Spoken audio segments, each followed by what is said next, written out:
We're live in front of the Dozens restaurant down here in Denver, Colorado. So while most of y'all are getting ready to barbecue, and we fully support that, in fact save some pieces of meat for us when we come through. We just finished protesting this establishment right here, Dozens, based upon their treatment of our dear sister Lisa Calderon.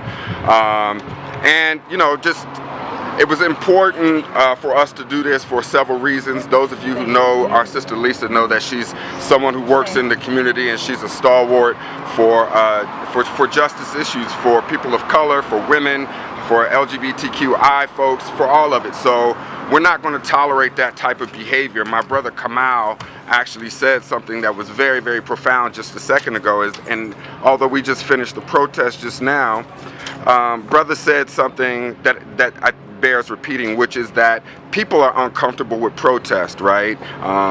And they're uncomfortable with it because it disrupts the status quo, right? And people are not used to having their comfort levels disoriented, right? It creates a cognitive dissonance and this happy-go-lucky America that they think that they're living in, right? And so we have to address it, and we'll continue to address it whenever we can, and it doesn't have to be a lot of people. My crew came in today. We're like, what, 1, 2, we're like 5, 6 deep, right? We're like 5. It don't take too many. It don't take too many, right? So,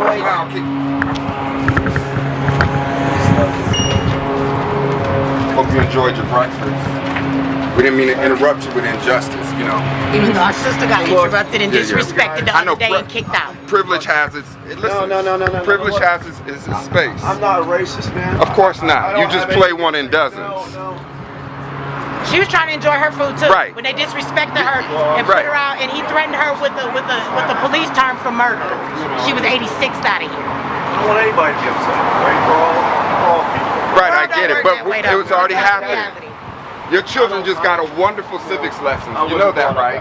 Your children just got a wonderful civics people lesson. having their rights. Right? Because you teach them about Martin Luther King and Gandhi and those people, but they just saw it they just saw it right now.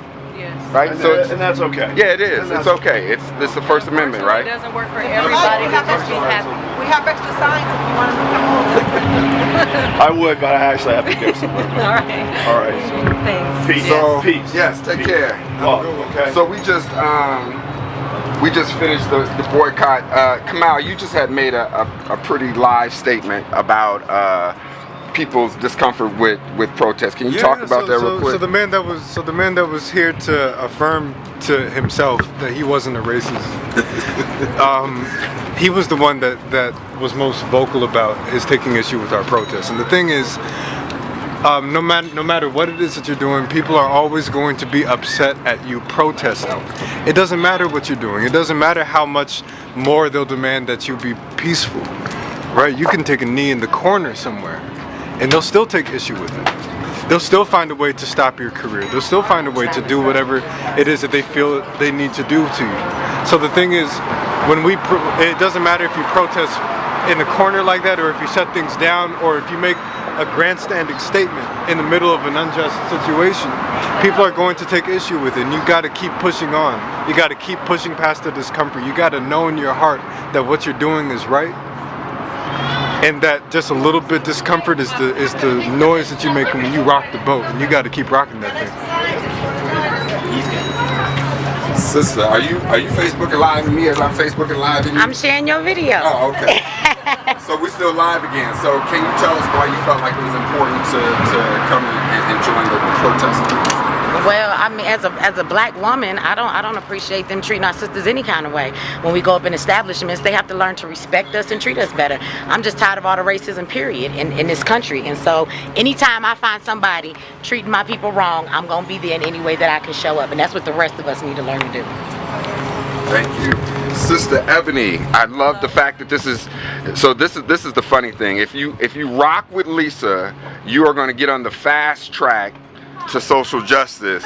Y'all just met a couple of days ago. You're like, if you ever want to do something, then before you know it, you at your first, you out and on 13th holding a sign. Tell us how that first experience was for you. Because let me say this is really important that people, you were talking about how you wanted to become politically active and activated, right, and use your voice, and now here you are on your first protest line and like 2 days after meeting Lisa.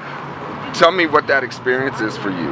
You know, that experience has been very enlightening. I'm a part of the Urban Leadership Foundation of Colorado, and Lisa actually spoke to a class of young emerging minorities, and her story and what she said just lit a fire underneath me. And to see a couple days later her be treated like this at this restaurant, I'm like, you know what, I'm not supporting. And then the protest came up and I'm like, I am involved, I'm gonna do it.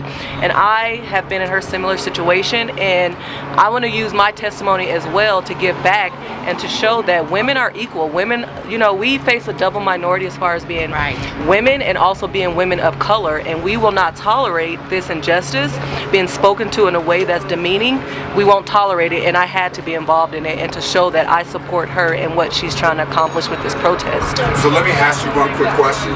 This was your first protest. Like, what helped get you over that line? Because a lot of people, they want to do it, they want to go out, they want to use their voice, but what was it that finally drove you to be like, I'm gonna do it? Her story and just her encouragement and just the power that was behind her. She was a victim and she learned to overcome being a victim and being fearless. And I said, you know what, if Lisa can do it in the situation that she was in, I was in that situation, I can do it too. So I just followed her lead and said, you know what, I'm gonna do it too. I love it. And last and definitely not least, let me get one of those from you. Sister Rosemary Allen, this is a sister that's been in the streets and in the struggle for a minute. Sister, can you talk to us a little bit about your participation and why you felt like it was important to come out here? You know what? This political climate has given people license to respond the way that they responded. These people. Okay. No, I'm not talking.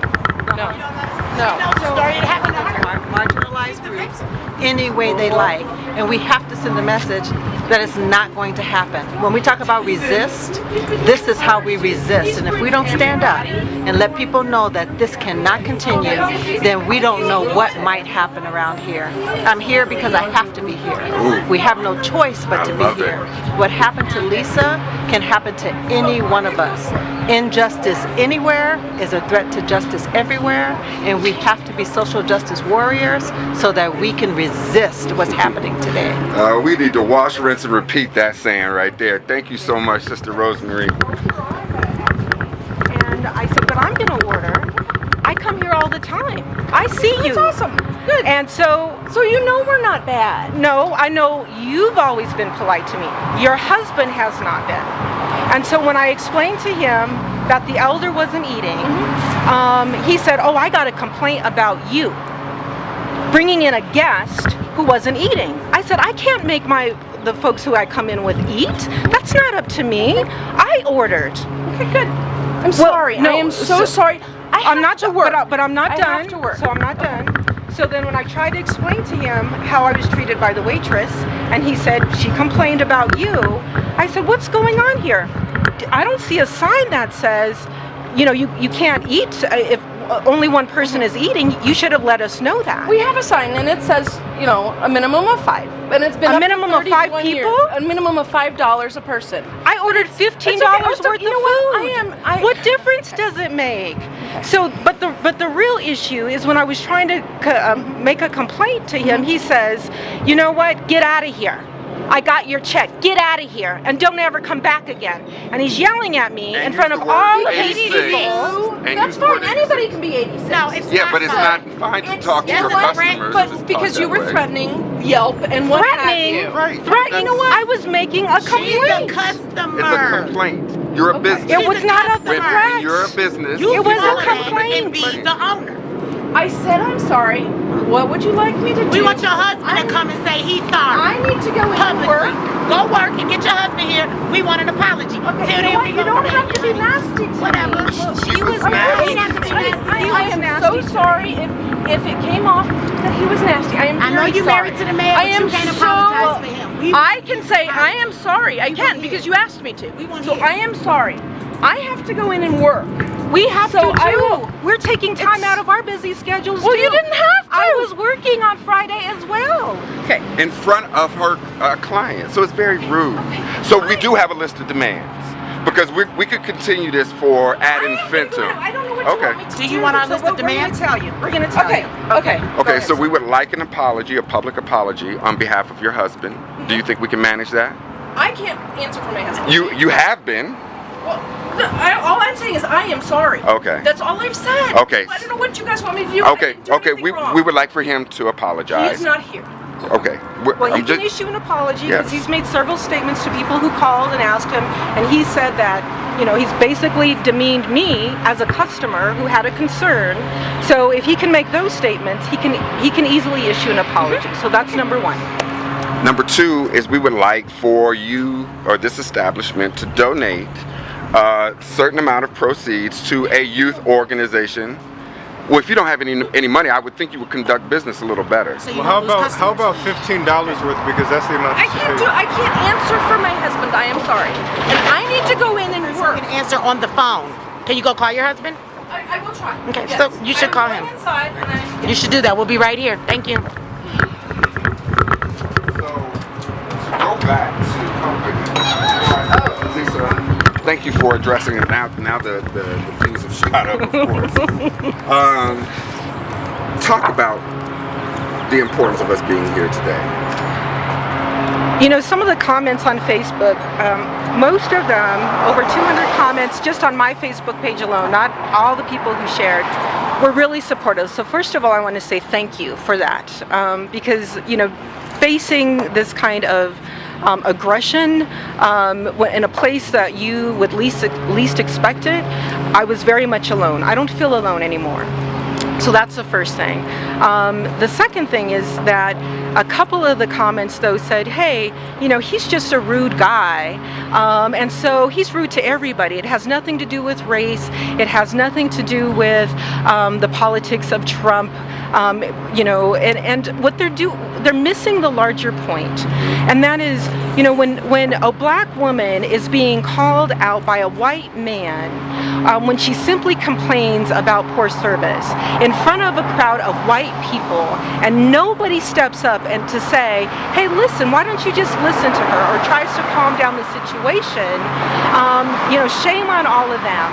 But for us, for those few commenters to just say this is a race-neutral experience are missing that rudeness is one thing, but when you pile on the history of disrespect that women of color, that people of color have suffered by white business owners, by white folks in privilege who refuse to see their privilege, that's a problem. You're adding on, or you're ignoring the layers of racism, sexism, misogyny.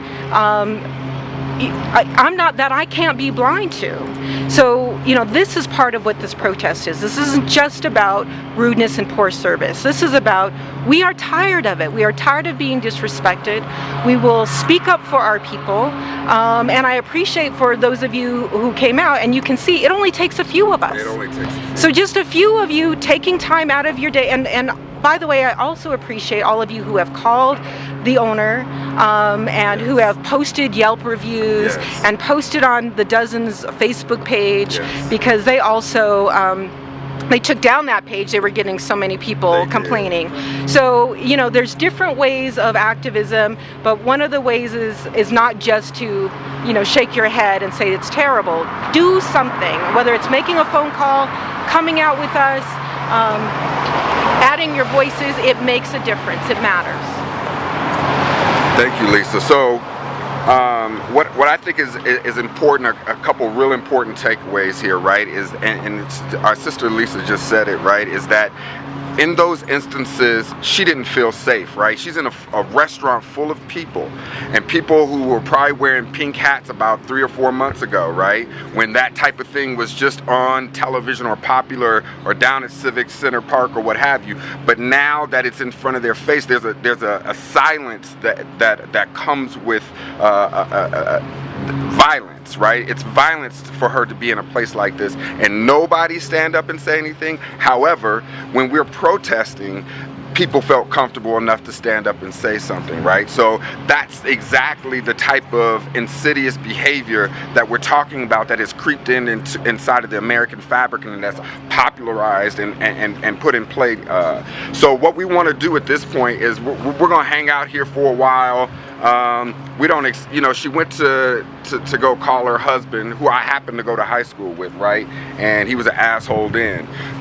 So it's just going to carry itself out, right? It was, we had the same type of protest in high school because they built a shanty town on the E of East High School and thought it was funny and was acting poor and drink, and we had to protest that then. So listen, John, 30 years later, bro, you still ain't got the message. I'm sorry. So we out in front of your business and we're gonna be here for a minute and we'll keep coming. Just so that you're very clear, we will keep coming until you submit to the demands that our sister Lisa has put forward. We're gonna post those demands on the event page so that people can see it and continue to show their support for it. So we're about to do this for a minute.